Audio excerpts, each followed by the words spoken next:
All right, now that we've got part 2 out of the way, let's go ahead and come over here to our overview implementation plan and mark that off. Now, time to shift focus over to part 3. In this video, we're going to be covering the implementation plan for part 3.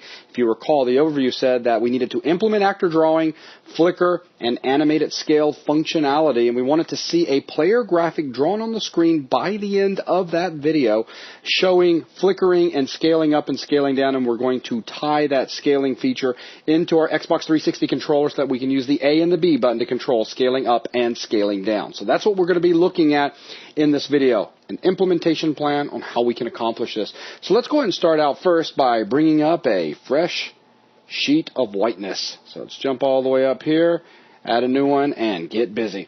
So let's go ahead and write part 3 in.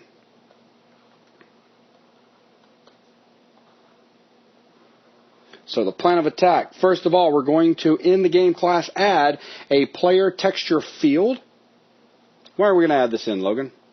Well, that will be useful not only in creating the test actor, but it will be the actual field that is used when we have a real player class created. That's right. Notice how I got Logan to answer that so that I had a second to write. So this will be a texture 2D field. Now what we're going to do is we're going to turn around, and inside of load graphics content in the game class, we are going to create an actor. And this is that test actor that I was talking about, where the only thing we're going to use this for is just to see something draw and then to test the features that we'll need to implement.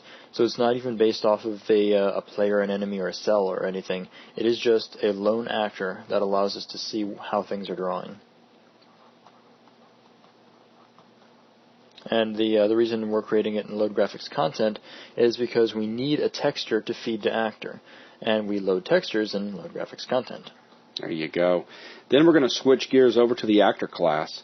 And inside our actor class, what we need to do is go ahead and implement a few things. We need to implement our constructor, because there's a few things that need to be initialized, one of which is the texture itself. Texture, and we've got tint, I believe. Then we need to implement drawing, since the goal of this part is to get some drawing happening. So we got draw. And that will actually focus on a call to spritebatch.draw and use all of the necessary actor fields to populate the draw call. So draw and draw actors. Of course, they both take in sprite batches, but you guys know this is pseudo coding. So draw actors is going to, well, walk through all of our actors and then call draw to draw each of the actors. So we need to go ahead and get all of this implemented so that it is functioning. And then what we're going to do is shift gears over to flickering. We want to be able to set our player to flicker. Now, what does flicker mean? Flicker means on, off, on, off. Simple enough. Now, I'm going to use this opportunity not just to show you the fields and all, but let's spend a minute and actually talk about what's taking place with the math. We've tried to break this up so that it is as simple as possible. We're not looking for super elegant solutions yet, because we want to make sure that since we're still at the beginning stages of the XNA 101 class, that everybody's following our logic. Our logic is slowly going to become more elegant, which means it's going to become more complex. But right now we're trying to keep it as little cryptic as possible, if that makes sense. Okay, so we're going to switch gears. Of course, we're staying inside the actor class for pretty much the rest of this. We're going to look at flicker. So let's talk about flicker. So to get flicker going, there's going to be some new members that we're going to add into the actor class. Now remember, when we did the skeletoning of our entire precision game, we said that there were going to be a few members that were left out that we would come back and add those in when we were talking about and implementing that specific feature. Flicker and animated scale are two examples, and we're addressing both of those here. So for flicker, we need some fields added into actor. What fields are we looking at? Well, let's go ahead and I'm going to write these down. There's several of them, but I don't really want to get into the explanation yet. We're going to have a float that is going to be called, this is going to be a constant float, that's going to be a flicker frequency.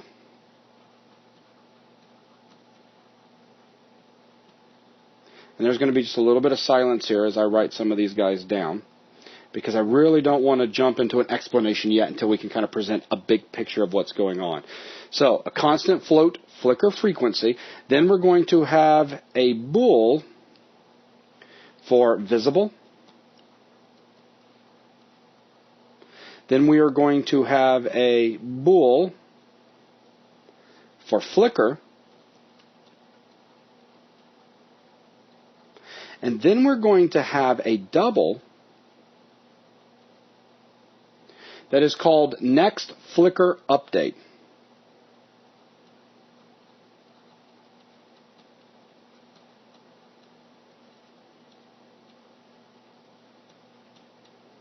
So that's going to be the fields that we're going to add in.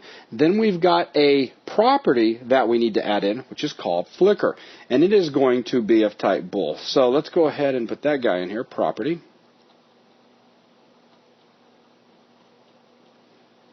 And it is going to be flicker. And once again, like I said, returning true or false. All right.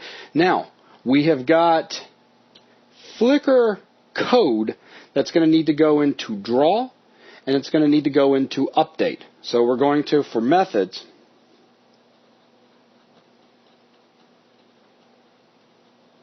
we're going to update draw, and we're going to update update.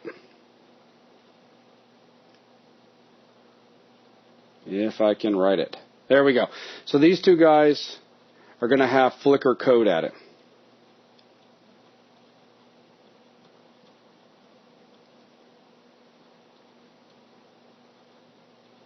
So, all right, what happens? How do we actually cause an animation to take place here? Well, first of all, we've got this flicker frequency right here, and it's set to 10, okay? What does this mean? This is how many times per second we want the visibility to toggle. Okay, so we can look at this as a hertz, right? Right, this is or hertz meaning times per second. That's right, so this is 10 frames per second. Then we or would not have 10 frames, but 10 flips per second. Right, so that means it will be, you could say, on for half of that time and off for half of that time, because each flip just means to change whatever its visibility is. So that means 10 changes per second. So let me go ahead and come up over here.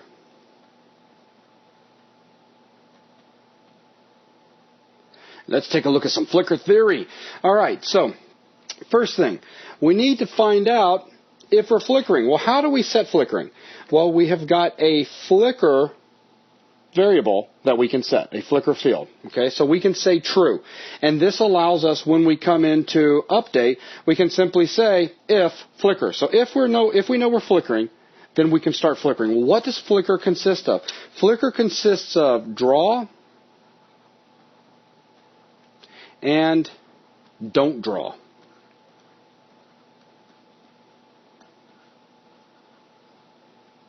So if we draw something, don't draw it, draw it, don't draw it, draw it, don't draw it, we now have a flickering effect. Now, how are we going to do this? This is where visible comes in.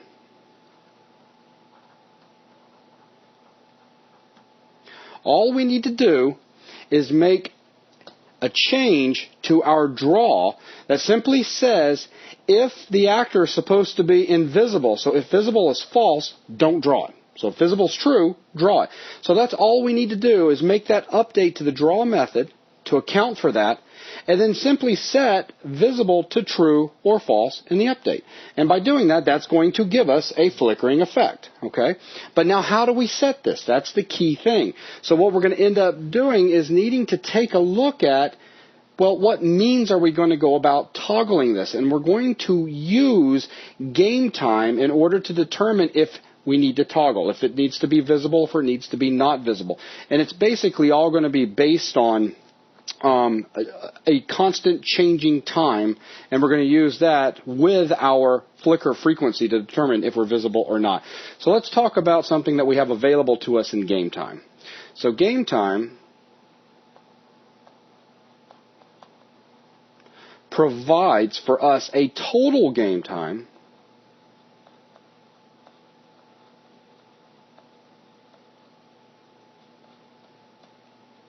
and we get this in total seconds. Or we can. So total seconds. Now, the update for the actor is called 60 times a second. That's very important to remember. So 60 times a second, we can read this guy. So we're going to see him update like 0.0166 every single time we hit update. Okay, so that number is going to slowly get bigger by that very small time slice. Well, if inside of update, if we did something like if flicker, because remember, how do we start flickering? We're just going to simply tell an actor, .flicker, true. We're going to tell him to flicker, okay? And our frequency is a constant, so we're telling it in the example I've drawn out here that we want it to toggle back and forth 10 times a second with what I've drawn on the whiteboard here. So once again, in update, if we say if flicker, then we can come in here and basically we can do a check to say if. Now, to abbreviate all of this right here, I'm just going to call it total seconds, okay? But it's this entire monster. So total seconds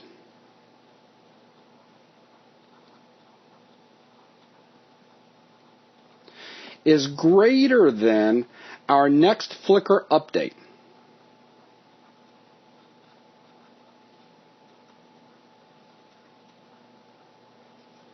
I'll say up, but we all know that means update, okay?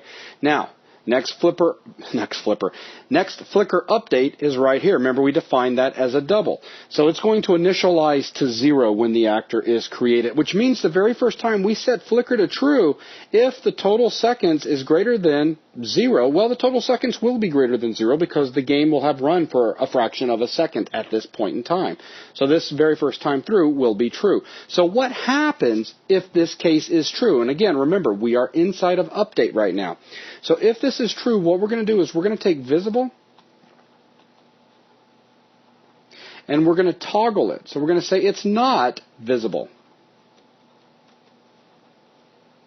So that's just simply saying if it's true, make it false. If it's false, make it true. So there's our toggle.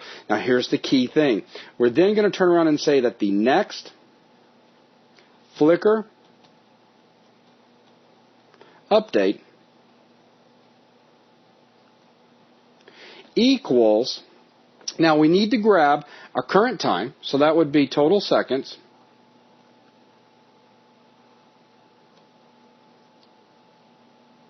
and then we need to add to that. So pretend that this is still all on the same line, okay? We now need to add to total seconds the number of seconds until the next toggle. So what's the number of seconds to the next toggle? Well, this is where we're going to have to use a little bit of math to break down our flicker frequency, because we know with the flicker frequency, if we're looking for 10 of these toggles to take place in a second, well, we can use that to determine what's the time slice in there. Okay?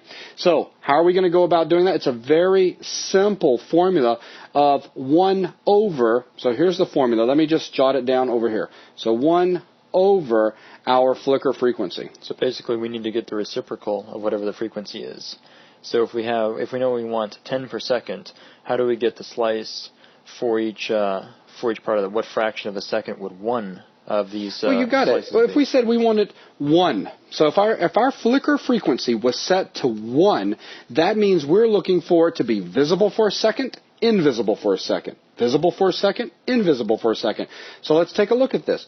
1 over flicker frequency of 1 is equal to what? A value of 1. There's our time slice, 1 full second. So we would take, in this particular example, we would take the total seconds. Watch this. Let me give you a little example. Let's pretend the game has been running for 5 seconds. Okay? Or even better, do 5.2 seconds. Oh, let me do 5. Well, just follow me on through on this one. So now the next flicker update would be what? It would be 5 plus 1. So it would be at 6 seconds for the next time around, right? You're wanting to clean it up on the front end. I'll do it on the back. It's not going to matter either way. So 6 seconds. I was just pointing out that the total seconds, is in fact a decimal. I mean, it's tempting to look at that as being a whole number, but note that it's a double. That's why we're storing the time in double. Yeah, but once again, guys, I'm just wanting to use real simple numbers here. So just, as Logan says, keep in mind what it is.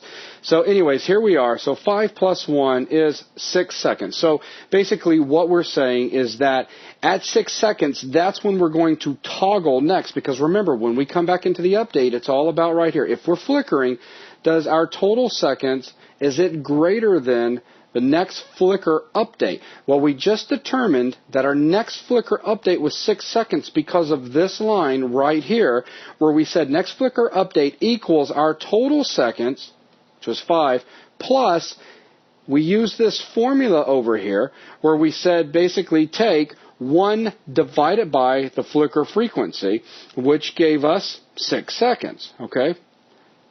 So 1 divided by our flicker frequency.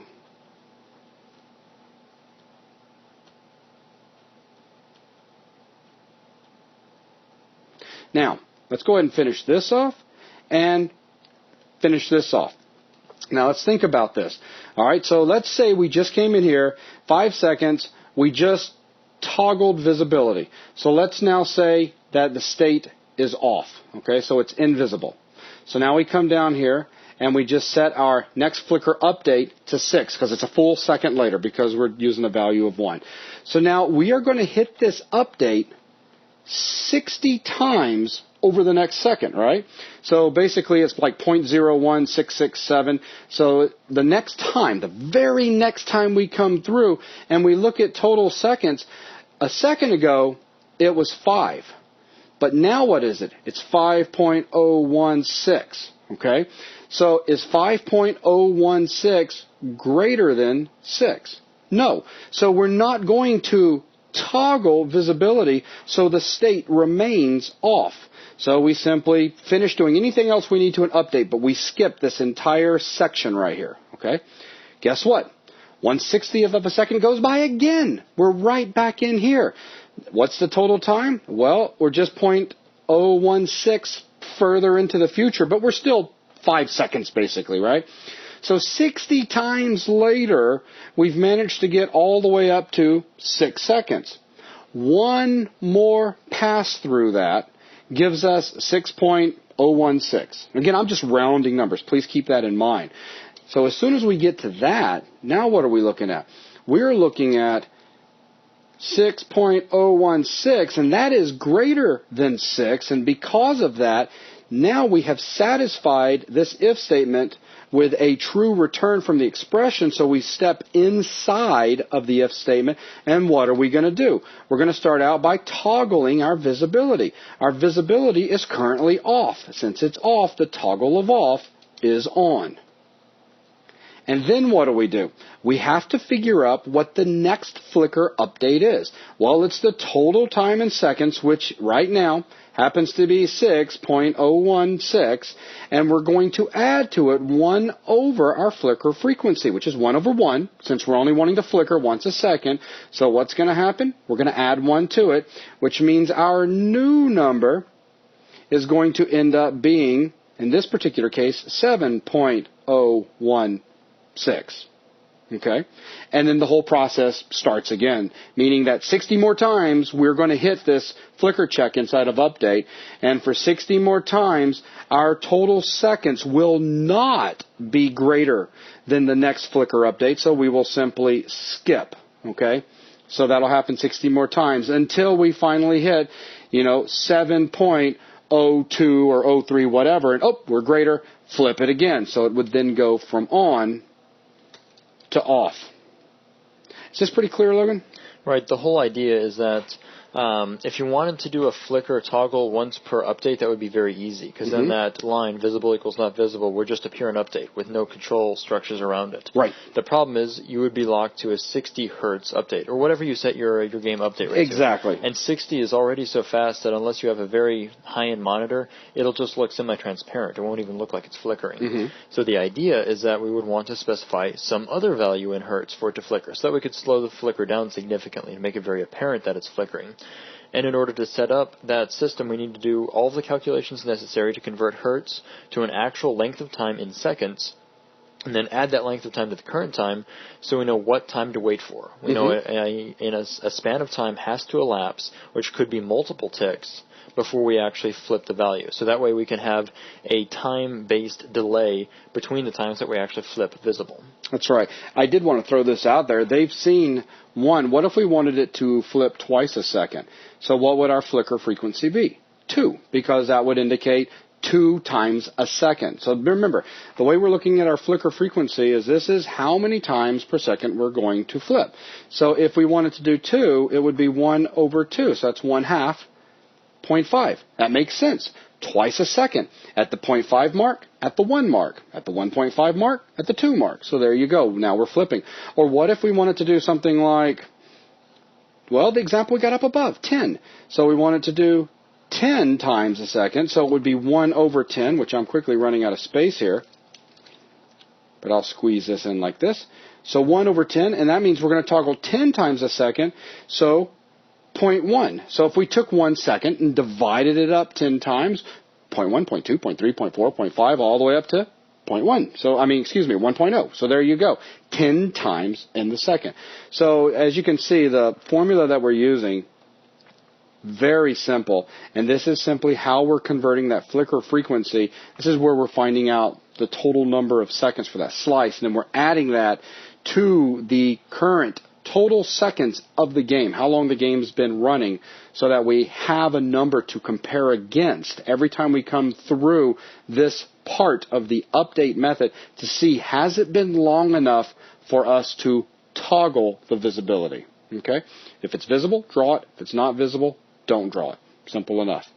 Anything you want to add to that, Logan? The thing I like about using this method is that it's entirely time-based and is actually independent of what your update frequency is set to. So if you for some reason unlock the update frequency in a future iteration of the game, it shouldn't affect this. Right. It might affect the what I like to call the granularity, meaning you might have like one skip frame here and there, but I would count that as a small error margin. The nice thing is that we're using everything based on time. It doesn't matter how many times update gets called. Everything is going to be based on total seconds, so how much time has passed, and then look for another time in the future. It doesn't matter how many times we check it. Right. So, quick review. For flickering, the fields that we're going to need, flicker frequency, very important, how many times a second we're going to toggle. A bool for visible. This basically is going to let the draw method know if it's visible, draw it. If it's not visible, don't draw it. So this is the heart of getting the actual flickering to be seen on screen. A bool for flicker, so that we can tell it flicker or don't flicker. Of course, we'll set this indirectly through the flicker property. And then finally, we will have a double that is going to hold our next flicker update. And this is just us getting that offset from our total seconds so that we know at that point that's when we're going to need to toggle it again. And then from there, we've got a flicker property in there. And like I said, this is how we're going to be able to set flicker. We're also going to do something interesting in here as well. We're going to kind of set up a safety net for us to make sure that we never accidentally end up in a state with the actor being left invisible when we have set the flicker false. Okay. And then finally, for methods, all we need to do is update draw to take into account visible, and then update so that we just simply check, hey, are we flickering? And if we are flickering, let's start doing these comparisons. And if the comparisons satisfy properly, let's go ahead and flip visibility and calculate our next offset. So that is the theory behind flicker. So the next thing that we want to implement in this part is going to be an animated scale. So let me go ahead and do this. I'm going to bring up another whiteboard real quick, and we'll turn this one off. Come up here and just say part 3 continued.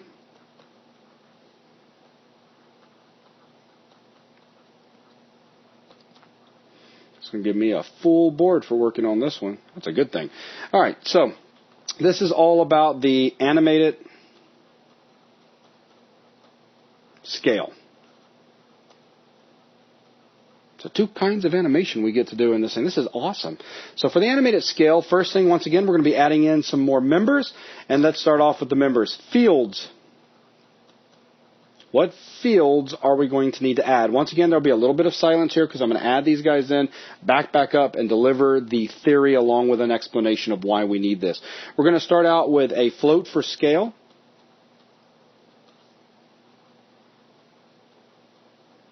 we are going to have a float for our scale time.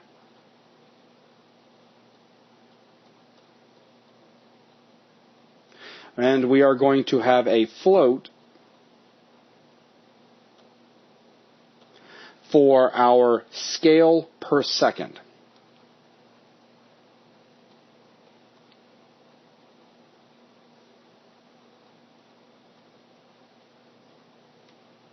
All right. Now, properties. Got a couple properties to add in.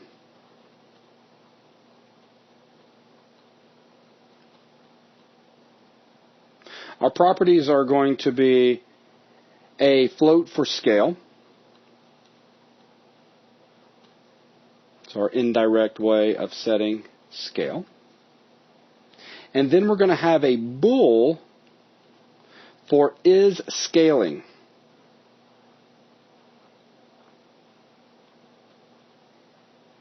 Okay. Now for methods, we're going to add one new method, and we're going to have to make some changes to update.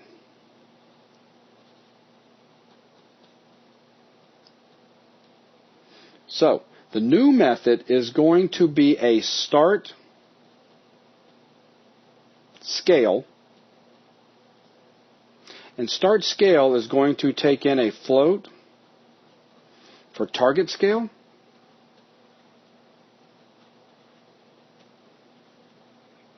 and a float for scale time. So scale time. All right.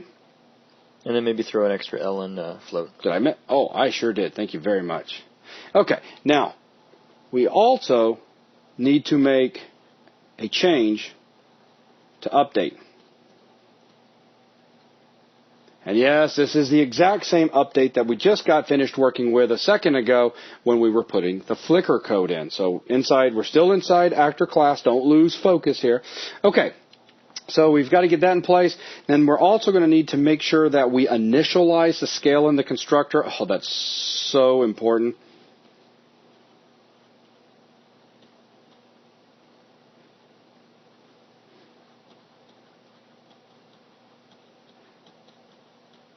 And also just initialize when we actually define the field. And then we need to make sure, this is also very important, that we actually use, let me double underline that one, scale in draw. Right, and that's important because we've got the actor in a state where it can be tested way before we get into this animated scale system. That means I'm going to plug in a hard-coded value of 1, since there is no scaling attributes at that point. But we do need to go in and remember to use this now animated scale value and plug that into the call to sprite batches draw. If we don't, then it will just be a number that has no meaning. And we'll be like, hey, what's going on? So this is going to be our animated scale theory lesson. All right, so what are we doing here? Well, first of all, let's talk about our fields. Scale is going to hold the current scale of the sprite.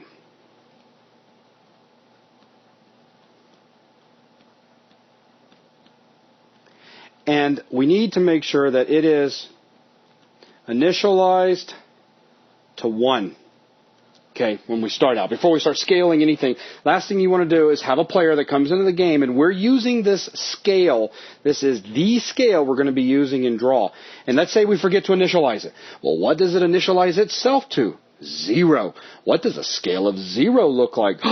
Hey, where did our player go? Oh, we've got a bug somewhere. Now we're hunting all through our code because we forgot to initialize this guy. So if we initialize him to 1, we're simply going to draw it at a scale of 1. So we're going to see him at his regular size. Very, very important.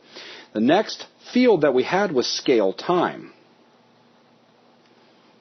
Now, scale time is extremely important. This is our time remaining to scale. Let me jot that down. So time remaining to scale. What do I mean by that? let's say, for instance, that we have somebody that is this size, and he's got to go to this size. So let's just say that this is a size of 1 and this is a size of 2. Okay? And let's say that we wanted to take 10 seconds to go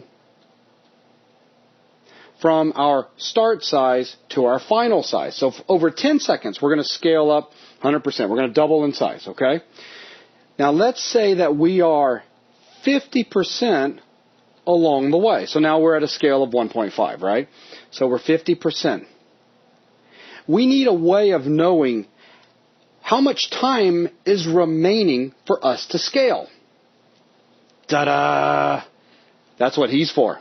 Okay, so scale time is going to start out with a high number, and we're going to subtract away from it. Because think about it. If we start out right here, Logan, what is the scale time remaining to get to our final result? Well, that would be 10 seconds because we haven't started scaling yet. Exactly. So when we start out, we'd start out with a 10, and as we go, the number decrements. So when we're 50% of the way, scale time would hold 5 seconds to go.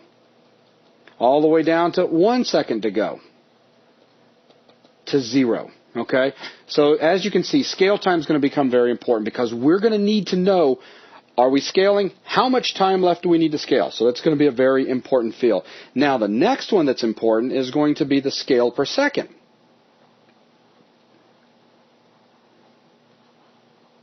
So scale per second. And this sounds exactly like what it sounds like. How much are we going to scale per second?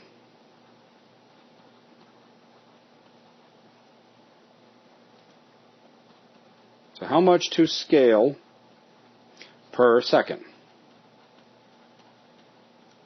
Now, that doesn't mean that in this example down here, I have got 10 seconds. That doesn't mean I'm going to scale, bink, bink, bink. So I'm not going to take 10 jumps, okay? We want a very smooth scale. So as we're traveling through time forwards, we want it to constantly be scaling every time we hit that update. Every time we hit the update, well, that's 60 times a second by default, okay? So every time, if we're in the middle of scaling, how do we know if we're in the middle of scaling? Because there's scale time left. So if we have scale time left, we're going to scale up a very small amount. Now remember, what I said is each time slice is like what? 0.016667, something like that. So we need to scale up just a fraction of a hair. This scale per second is going to help us determine exactly how much we need to scale up each fraction so that in 60 frames, we have scaled the amount of scale per second says we should scale. Okay, so we're going to need to figure that out. So this is what we are looking at. Now, we have properties. Float scale, simple. This is going to allow us to go in and set the scale. Okay, read our scale, easy enough. Our scale time, this is just going to return back true or false. Or excuse me, not scale time, is scaling. It's just going to return back a true or false. All we need to do in there to calculate if we are scaling is look at scale time. If scale time is greater than 0, we are scaling because we have not decremented it all the way down to 0 yet. So for our property is scaling, all we need to do is say return if we're greater, or if scale time is greater than 0. Okay, so that's how we're going to do is scaling. So we don't need to store that information anywhere in a field. We can pretty much extract that information from a field. Now, we have the start scale method. This is our new method member that we are adding in. How does this work? It has a float target scale and a float scale time. So let's jot all this down if you guys don't mind, just so that I can trace through this. Personally, I kind of like doing this. So I'm going to do a start scale, and just to make writing a little bit faster, I'm just going to leave out the type. So I'm going to put my target scale and my scale time.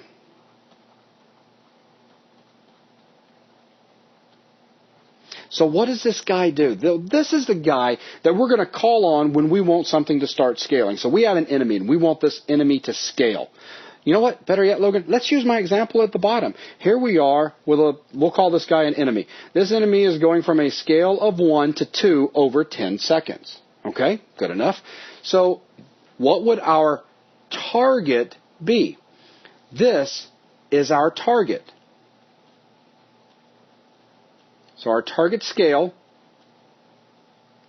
would be equal to 2. Scale time. Well, we said we wanted it to go from its current scale. Now, we could care less at the moment what our current scale is, but we know that our current scale, so I'm just going to call it scale because that's the field's name, is 1, okay, in this little example. It's a value of 1. We know we want it to go from our current scale to the target scale in 10 seconds, making this my scale time. All right, so now we've got a few pieces of the puzzle coming together. So there's our target scale, there's our scale time. What are we going to do with this? Well, the first thing we need to do is we need to make sure that we don't accidentally get in a situation where we can call on an actor to scale twice. So we can say, Logan, scale, Logan, scale. You know, oh, that's confusing. That could mess everything up. So a simple way to prevent that is just by saying, look. And I'm going to represent the word look with if. Look, if is scaling, then exit out. End of story. We don't want to do anything else.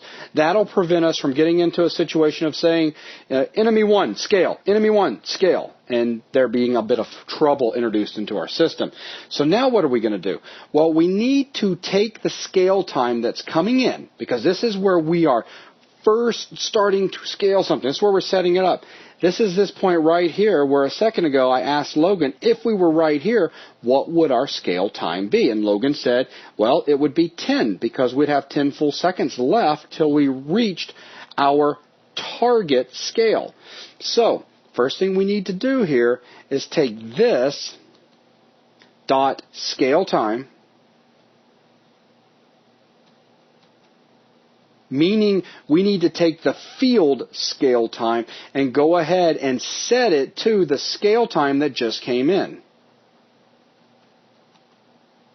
Simple enough. So if we sent 10 in here, 10 just got dumped into the actual scale time field. Okay?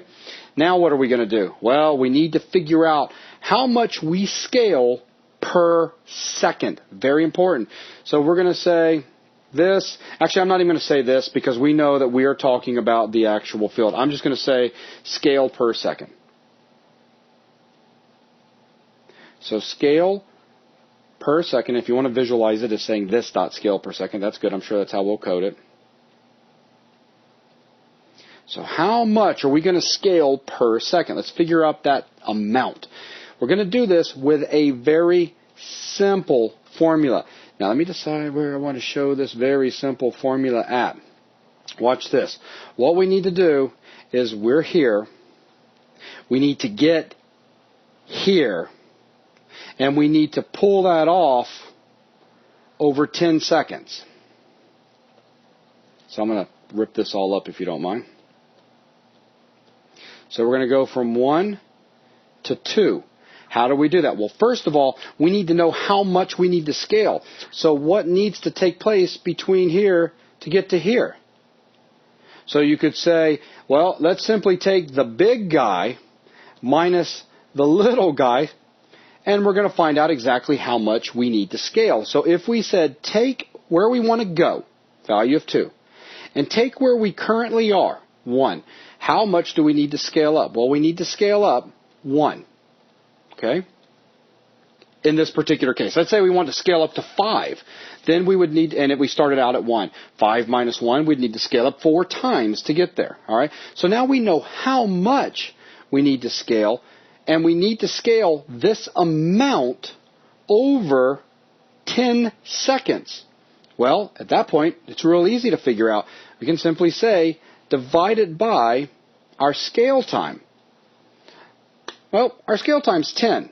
So if we take 10 and divide this into 1, what are we going to get? What kind of number are we going to get? We're going to get 0.1, right? Okay, so now I'm actually looking for a note that I had because there was some other information I was going to show. Oh, here we go.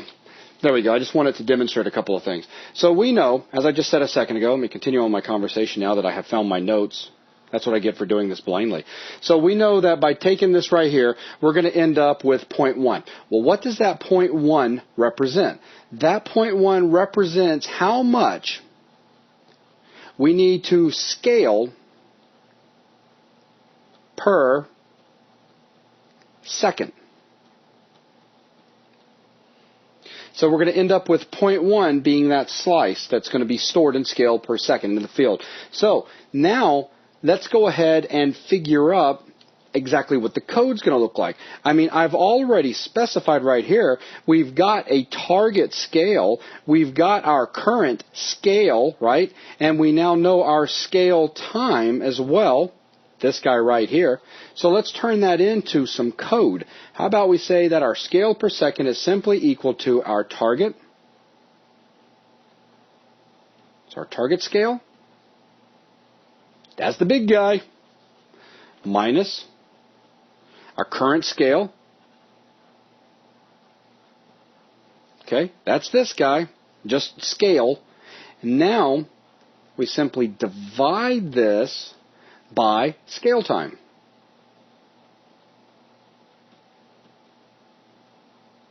And that is an A, I promise. Okay, and there's a terminator at the end. Yes. So, scale per second equals target scale minus scale. Divide that result by scale time. And with the example that we're showing here at the bottom, we know that by scaling 0.1 every single second, we are going to get a size of 2 after 10 seconds. And it makes sense too. So we start out with, 0.1, 2, 3, 4, 5, 6, 7, 8, 9, 10. There we go. So it works out well.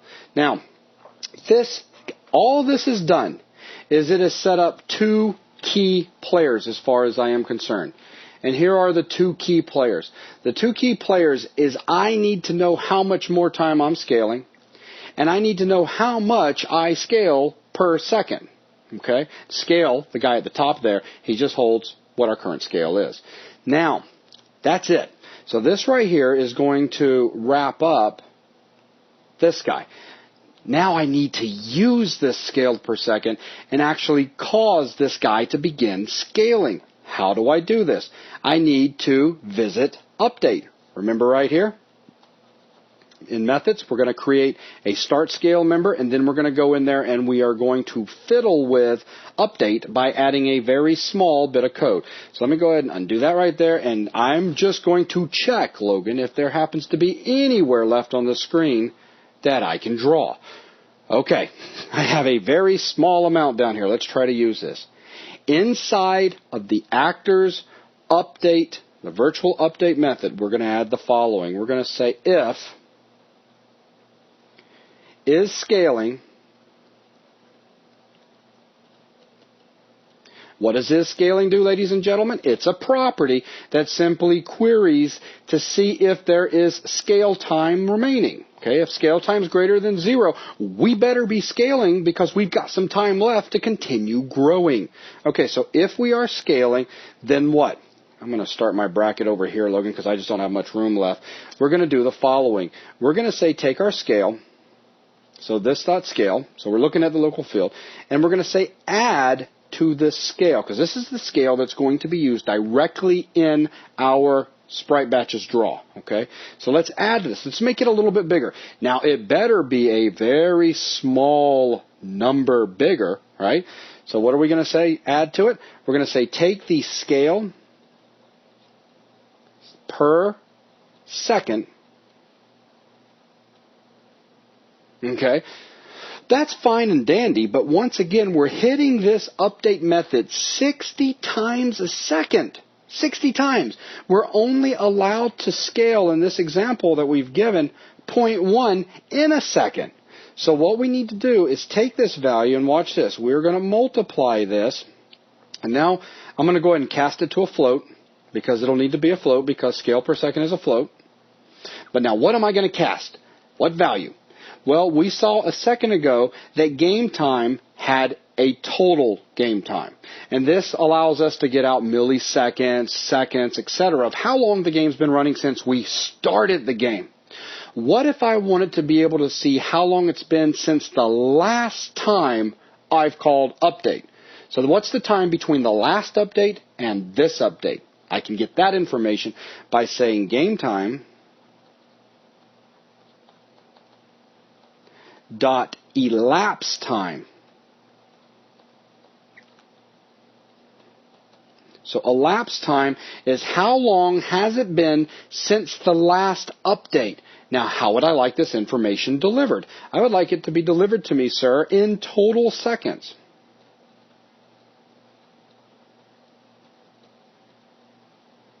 All right, so now I have this information right here. Now, let's take a look at this.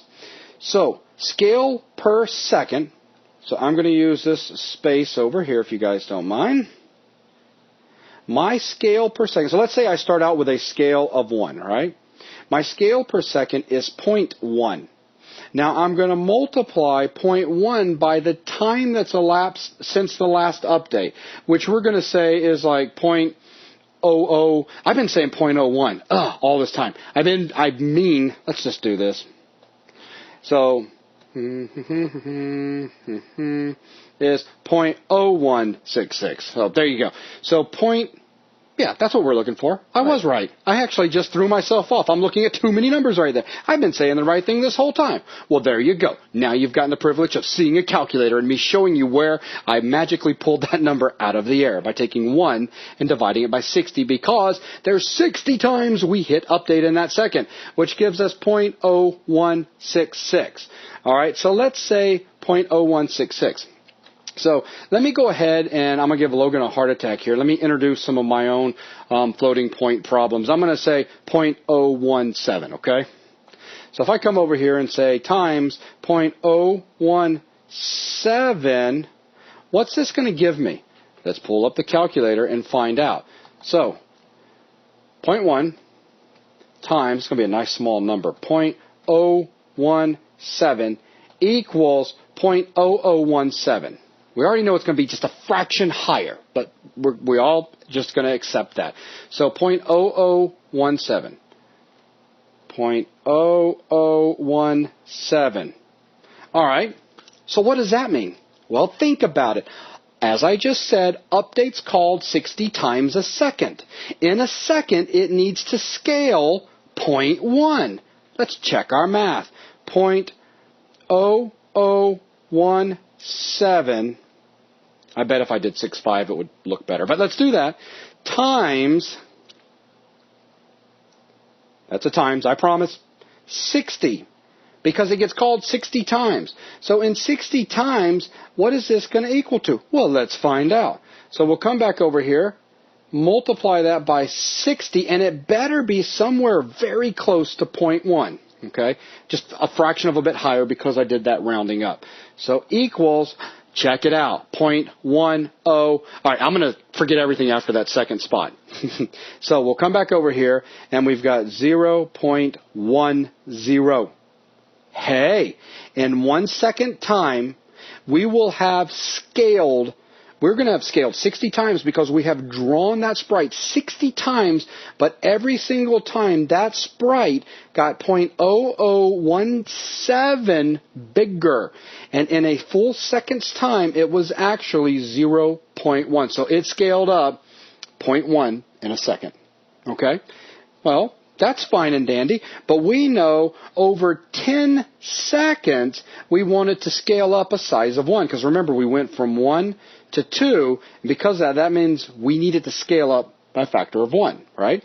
So let's take a look at this. That means I should be able to continue checking my math by saying take 0.1 and multiply that, because that's per second, by 10 seconds, and what do we get? I'm sure everybody in their head can move that decimal point around, but let's say 0.1 times 10 equals, we have scaled up by 1, just like we said we needed it to. So the answer to that. So really, we've incremented the scale by 1, but in individual increments of about 0.0017 or 0.00167. You got it. So this guy right, let me just pull up my pointer. This guy right here just did that because we simply said scale, continue adding to it the result of this multiplied out. And so what we did is we just multiplied this out to figure out what it was. 0.1, our scale per second, times the elapsed time, so the time it's been since the last update, give that to me in total seconds, which, since we know we're calling it 60 times a second, it's about 0.017. We multiply those together, we get 0.0017, and we add that number to scale. We keep adding that number to scale for 60 times, and in 60 times, we got a growth of 0.1, which is how much of a growth we should have had. That's the scale. Keep doing that for 10 seconds, we reach our target scale. Ta-da! Because 1, which is where we started, plus the amount we just scaled, 1, equals 2. Okay, so that is what's happening there. This is 1/2 of the puzzle. The second half is to make sure that we don't keep scaling when we're done scaling, is we better take scale time into account. And we will on the very next line. We're going to say scale time